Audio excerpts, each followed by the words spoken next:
It's freezing in here.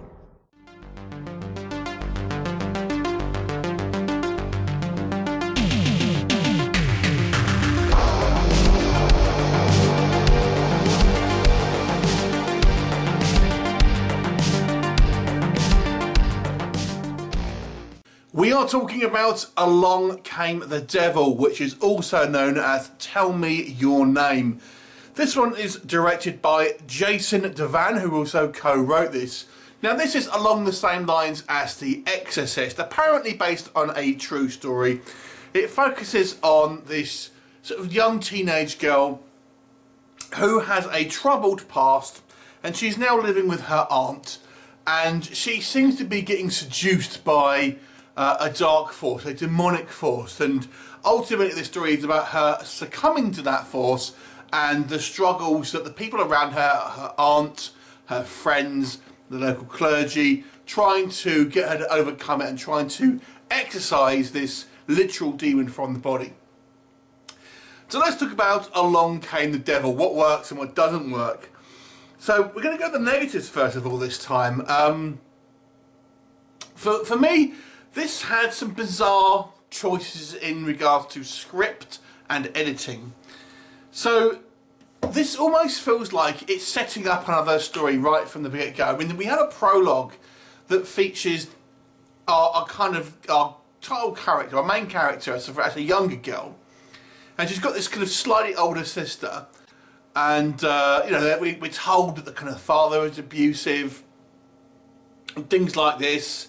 But the mother has died apparently, and then we sort of cut to 10 years later, and the father is nowhere to be seen. The older sister is nowhere to be seen, and they keep saying, "Oh, we'll get Jordan on the phone." It's like, well, why even bother having that story thread? It just seemed odd to me.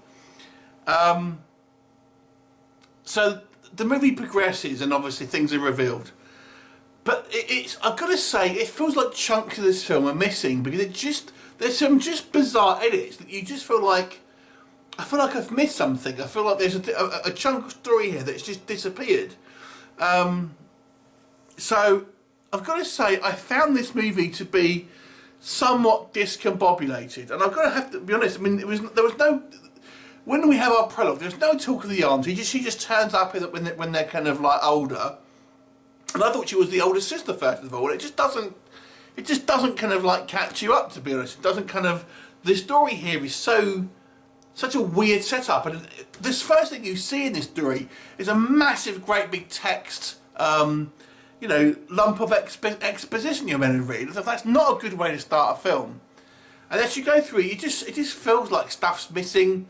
Obviously I would assume it's been kind of cut down to have a shorter running time, but it honestly feels like this movie should have been over 2 hours and had a bit more kind of a flowing narrative through it, because it just feels like it's been hacked to pieces. Maybe when it was originally called Tell Me Your Name, it was a longer film, but the film company decided to kind of like hack it up a little bit. But it really shows. It just feels like there's scenes here where there's a scene, for example, towards the end where some random guy goes up to this girl's like bedroom, and I've no idea who he is, and just like he goes up there like, who's this guy? Anyway, so it's just strange little choices like that. So the editing combined with some weak script, I think, doesn't help this film. Some of the acting as well is a little bit on the nose. It seems a little bit kind of hokey. Not necessarily terrible, I would say, but just a little bit kind of, just feels a bit unnatural, I would say. What does work though, I've got to say, I thought it had some very cool visuals in regards to some of the kind of the demonic imagery here. There's some quite kind of neat use of using the background and the foreground as a sort of juxtaposition. I thought that was quite good. And there's kind of like shadowy demon, which is kind of this demonic sort of silhouette. There's some really kind of cool imagery in regards to that. The movie's also filmed very well in regards to kind of cinematography, lighting, sound design. So it does look very kind of like polished and has a kind of a good sort of fairly high production value behind it in regards to just the kind of the way, the technical side of the way it's kind of filmed and stuff like that. It's a fairly big cast, and you know, everyone's kind of very pretty in that. I've got to say, Bruce Davison, who is the one person who I recognise here, looks like he's I don't know. It looks like his shirt's too tight. Maybe it looks like his skin's like a really weird colour. I am colourblind, so I wasn't sure if I was just seeing this wrong, but it looks like he's like a Smurf or something. Really weird. It's just really kind of like this odd colour to his face. Like he's kind of like had been choked out or something. Weird. So overall, there are some kind of like fairly fundamental issues in this movie, but the movie is well produced, and it does look, when we see the kind of the demonic scenes and stuff, I feel they are quite strong. The exorcist scene, kind of when we actually get to our kind of exorcism, it's fairly kind of quite kind of brutal, and there are some kind of like injuries that are sustained to various people, so it seems quite dangerous. The end of the movie, I've got to say, without spoiling anything, the end of the movie is both interesting and frustrating. There's a neat twist.